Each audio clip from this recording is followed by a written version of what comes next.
नमस्कार, स्वागत है आप सबका राजनीति के इस अखाड़े में। मेरा नाम है अजय सितिया। मित्रों, अरविंद केजरीवाल जेल से बाहर आने की तैयारी कर रहे हैं, लेकिन ईडी ने 3 का कोटा पहले ही पूरा कर लिया है। मनीष सिसोदिया बाहर आए तो अमानतुल्लाह खान गिरफ्तार कर लिए गए हैं। इसके बाद सौरभ भारद्वाज का नंबर लगेगा। दवाइयों की खरीद के घोटाले में कल से उनकी जांच शुरू होने वाली है। पहले अमानतुल्लाह खान की बात कर लेते हैं। आपको मित्रों शाहीन बाग का धरना तो याद होगा। उस धरने को यही अमानतुल्लाह खान भड़का रहा था, जिसमें बाद में दंगे हुए और 50 लोग मारे गए।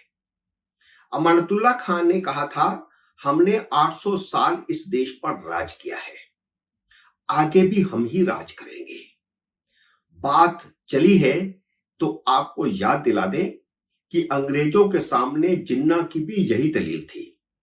उनकी दलील थी कि आप जब भारत आए थे तो मुगलों का राज था, अब आप जा रहे हैं तो हमें ही सत्ता सौंप कर जाओ, हिंदू इसके हकदार नहीं है। जिन्ना की असली औलादें इसीलिए भारत में रह गई क्योंकि उन्हें पूरा भारत चाहिए।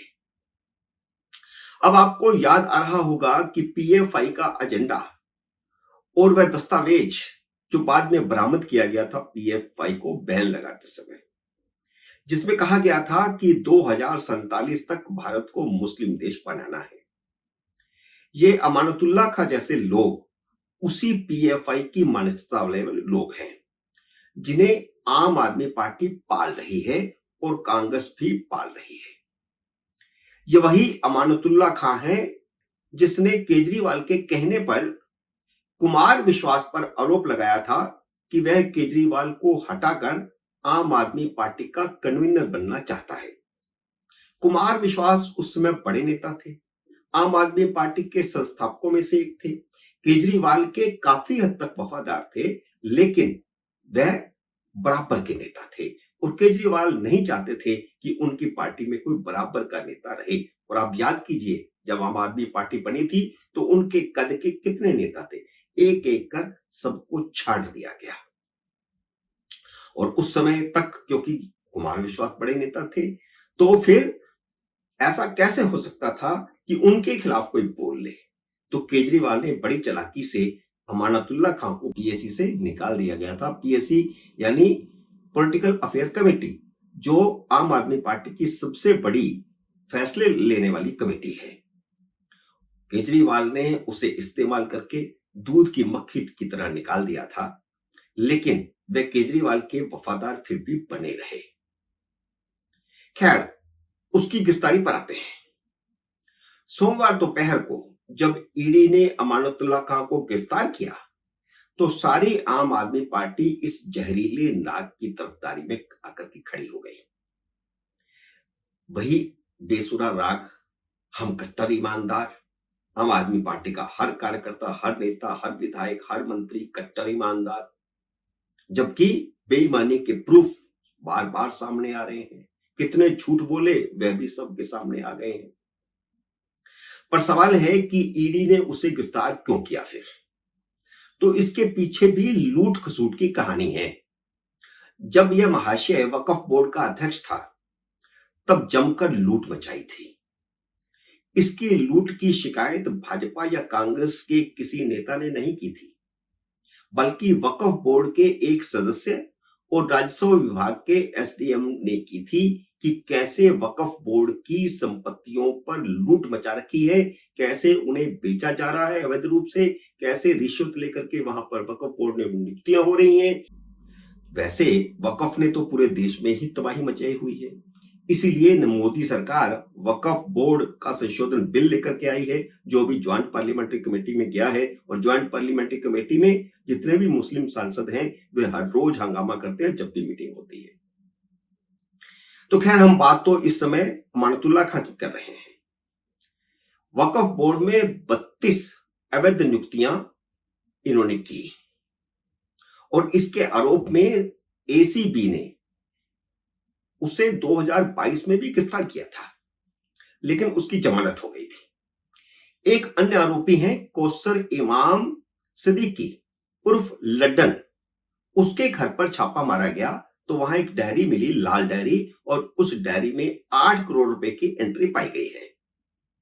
जैसे केजरीवाल ने लोकसभा चुनाव तक ईडी के 9 सम्मनों को लटकाए रखा और जब 10वें सम्मन पर गिरफ्तारी हुई तो कहा कि चुनाव में प्रचार रोकने के लिए गिरफ्तार किया गया है, ठीक उसी तरह अब अमानतुल्लाह की गिरफ्तारी के बारे में भी कहा जा रहा है कि चुनावों में अड़चन डालने के लिए, चुनाव में वह प्रचार न कर सके, इसलिए उन्हें गिरफ्तार किया गया है। हालांकि अभी दिल्ली के चुनाव तो हो नहीं रहे और वह राष्ट्रीय स्तर का नेता तो है नहीं कि उसे हरियाणा भेजा जाएगा, और हरियाणा भेजा भी जाएगा तो हरियाणा में उसे कौन जानता है, उसके कहने पर कौन वोट देगा। ईडी की टीम ने सोमवार सुबह सुबह छापा मारा करीब 7 बजे उसके घर पे, तो महाशय ने 2 घंटे तक दरवाजा ही नहीं खोला। सोशल मीडिया पर डाल दिया अंदर बैठे बैठे कि ईडी की टीम उसे गिरफ्तार करने आई है। 2 घंटे बाद दरवाजा खोला तो जाली वाले दरवाजे पर ही खड़े अधिकारी से बहस करने लगे और वीडियो बनाकर सोशल मीडिया पर शेयर करने लगा ताकि शाहीन बाग वाले समर्थकों की भीड़ आ जाए और ईडी को खदेड़ दे। यह उसकी दंगा फैलाने की बड़ी साजिश थी, लेकिन शाहीन बाग के दंगे का एक भी भुक्तभोगी वहां नहीं पहुंचा। तमाशबीनों की भीड़ जरूर जुट गई जो उसकी गिरफ्तारी का मजा लेना चाहती थी। सोशल मीडिया पर उन्होंने पढ़ लिया था जो वे लिख रहे थे कि मुझे गिरफ्तार करने ईडी वाले आए हैं, तो वह उनकी गिरफ्तारी का मजा लेने के लिए भीड़ वहां खूब जुट गई थी और यह उनकी भविष्यवाणी सही हो गई। 5 घंटे ईडी ने वहां पर तलाशी ली और तलाशी लेने के बाद उसको गिरफ्तार कर लिया।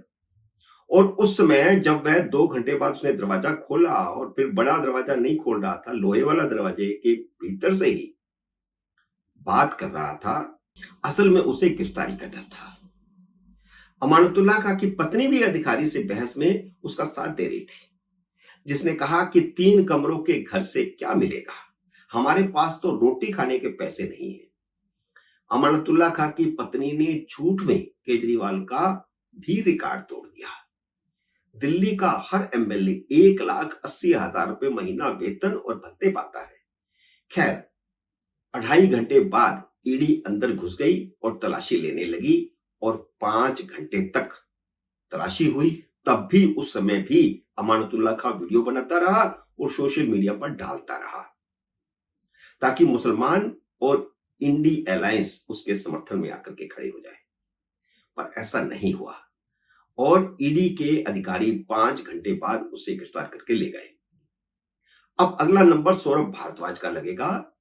एंटी करप्शन ब्रांच ने उनके खिलाफ भ्रष्टाचार का मामला दर्ज कर लिया है और एलजी से जांच की इजाजत मांगी गई है, जो आने वाले 24 घंटे में, 38 घंटे में, 36 घंटे में या 48 घंटे में मिल ही जाएगी और उसके बाद वह जांच के दायरे में होंगे। और निश्चित रूप से पहले आप याद कीजिए, जैन वह भी भ्रष्टाचार के मामले में, और अब हेल्थ मिनिस्टर नया सौरभ भारद्वाज वह भी भ्रष्टाचार के मामले में।